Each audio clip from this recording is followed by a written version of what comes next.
Hello, and welcome to Face to Face with Doug Schoon. I'm your host, Doug Schoon. Thank you very much for joining me for the 86th episode of this video series. As you know, I answer questions that are sent to me by nail professionals from all around the world. Your questions and topics can be submitted to DougSchoonsBrain@gmail.com.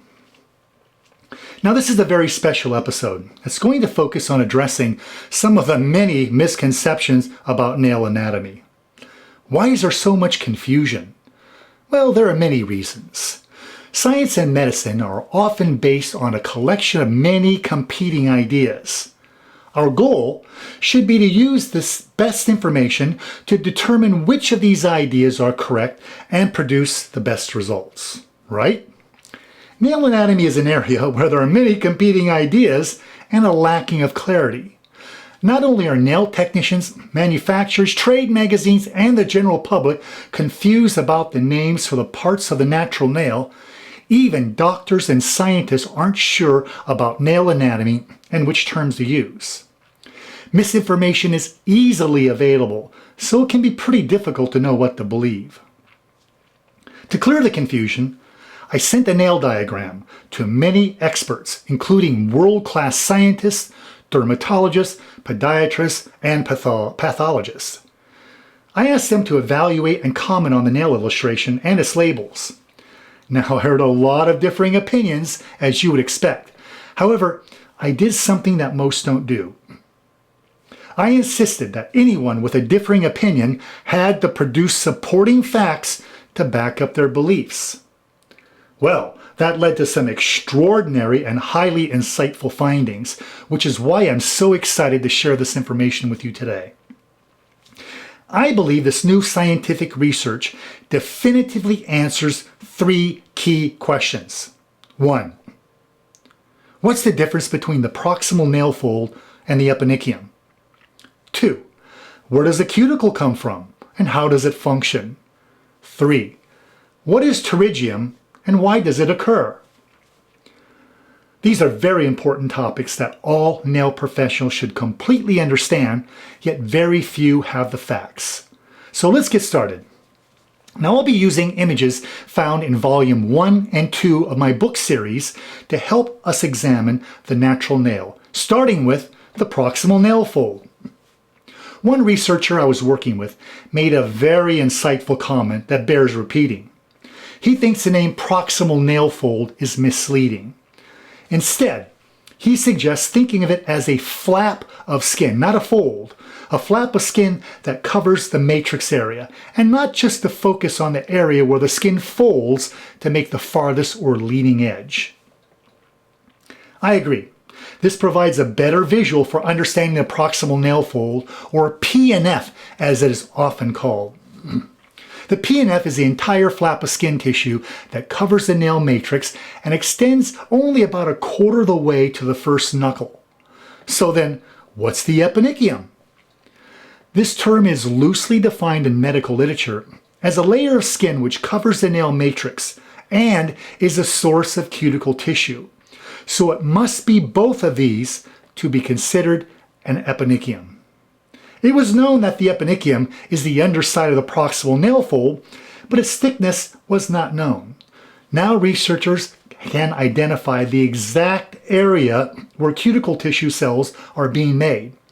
Using highly sophisticated microscopes and special colored stains to examine this area of tissue, it was discovered that the cuticle formation layer is much thinner than previously thought.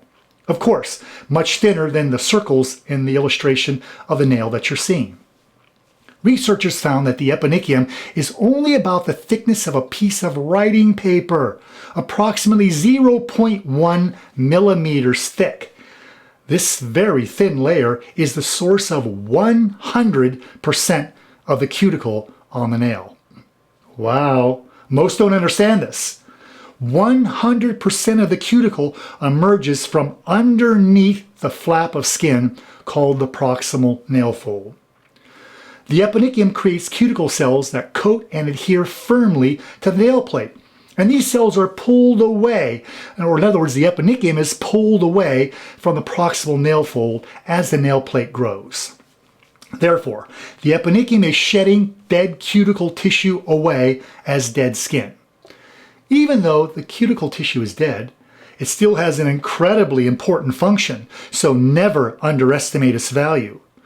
The cuticle functions to act as a barrier to seal out potentially infectious pathogens or organisms that can cause infection. This protects the nail matrix from invasion by these infectious organisms. You might be wondering, how does a paper-thin layer of skin produce all the cuticle tissue? Many researchers believe the eponychium is made of specialized type of cells called adult stem cells. Indications are that both the eponychium and the nail matrix are composed of adult stem cells, which act like factories to produce nail plate and cuticle cells 24 hours a day, 7 days per week. Now this is really unlike hair follicles, which have regular cycles of growth and no growth. Now just to be clear, the cuticle is a thin layer of dead tissue derived solely from the eponychium, nowhere else. It's common to confuse the cuticle with hardened tissue on the proximal nail fold. Yet you can see from this diagram that can't be so. The cuticle is attached directly to the nail plate and is not attached to the skin surrounding the nail plate. Any skin that's attached to both the nail plate and the proximal nail fold must be part of the proximal nail fold and is not considered cuticle tissue. The proximal nail fold is living skin that will protect itself by becoming thicker and harder when it's injured, cut, or abraded. This is important to understand. This hardening of the proximal nail fold is not an overgrowth of cuticle. In fact, this is hardening and thickening of the proximal nail fold. Only this hardening Often this hardening is caused by damage from cutting or abrading the living skin, and it occurs for the same reason that the foot develops thicker calluses when the skin is subjected to increased shoe-to-skin rubbing. However, it's a completely different story for the cuticle. The cuticle cannot grow back thicker when removed from the nail plate, nor will the cuticle grow thicker during cold season, as some say. These are common myths that are not correct. It's important to understand that the cuticle can't grow. It's dead tissue. Also, the thickness of the cuticle is determined largely by the length of the eponychium, not by the weather or the time of the year as some believe. The same is true for the nail plate. The length of the nail matrix determines the thickness of the nail plate. Now you can learn more about all of this from my book series. Let's go back to the cuticle for a moment. The cuticle will not bleed when cut. It's dead and has no blood supply. So if the tissue could bleed when cut back too much, this is part of the proximal nail fold and is not the cuticle. But what about when the cuticle and the proximal nail fold seem to merge together to create what appears to be an overgrowth? When this occurs, it's often caused by damage or injury to the living eponychium, usually as a disease condition or a disorder. This type of tissue is properly called pterygium, which is an abnormal growth of skin. I'm going to show you an image from volume 2 of my book series that explains exactly how this occurs. Contrary to what some teach, pterygium is not just another name for the cuticle. That's incorrect. Cuticle tissue is normal, while pterygium is an abnormal medical condition that occurs on different parts of the body, including the eyes and fingernails. Pterygium describes any abnormal, wing-like, triangular-shaped stretching of the skin on the neck, eyes, elbow, knees, ankle, hands, or the fingers. The word comes from the Greek word meaning wing and refers only to abnormal growths of skin that are stretched into a wing-like shape.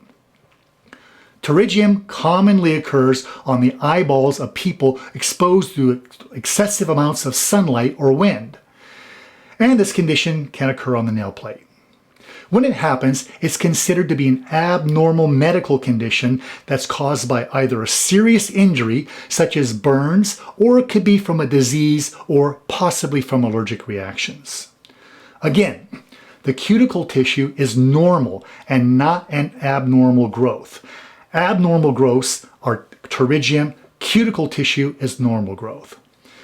Educators who are using this word incorrectly should instead be teaching the proper meaning and correct use of this word. Until recently, it was unclear as to how nail pterygium forms. This diagram shows clearly how pterygium can occur on the top of the nail plate. Nail pterygium occurs when the eponychium becomes tightly bonded or fused to the nail plate and won't readily let go as it should. This abnormal fusion process starts in the rear portion of the eponychium and continues to progress until eventually all of the eponychium is fused to the nail plate. Once the eponychium is fused to the nail plate, the entire proximal nail fold will be stretched toward the free edge along with the nail plate as it grows. The skin is stretched into a triangular shape, also known as pterygium. This fusion is thought to occur due to injury or disease, burns, physical trauma, or a rash-like immune system condition called lichen planus. And there possibly are some other medical conditions that could cause it as well. Not completely understood. Abnormal conditions with an unhealthy appearance should be referred to a medical doctor or podiatrist for examination. Pterygium should not be cut away by nail technicians since it can bleed and become infected. It can be softened and conditioned, for instance, with hot oil manicures. In a similar fashion, pterygium can also form on the underneath of the free edge of the nail plate and is also due to injury, irritation, or allergic reactions. And this tissue should never be cut, same as the other type of pterygium, because it can bleed and become infected. Over-pinching the nail plate into a tight C-curve can also be a possible cause. Now I've discussed this topic in other episodes, which you can find using the search feature on the FaceToFaceWithDougSchoon.com website. You can look up anything and see if I've talked about it in any of my previous 85 episodes. I probably have. Now my recommendation is this. All educators and manufacturers should use the word pterygium only when describing abnormal stretching of the proximal nail fold or the hyponychium underneath the free edge. We should all be on the same page with this term, since both the cuticle and pterygium are medical anatomy terms, and they have specific definitions that our industry should understand and respect.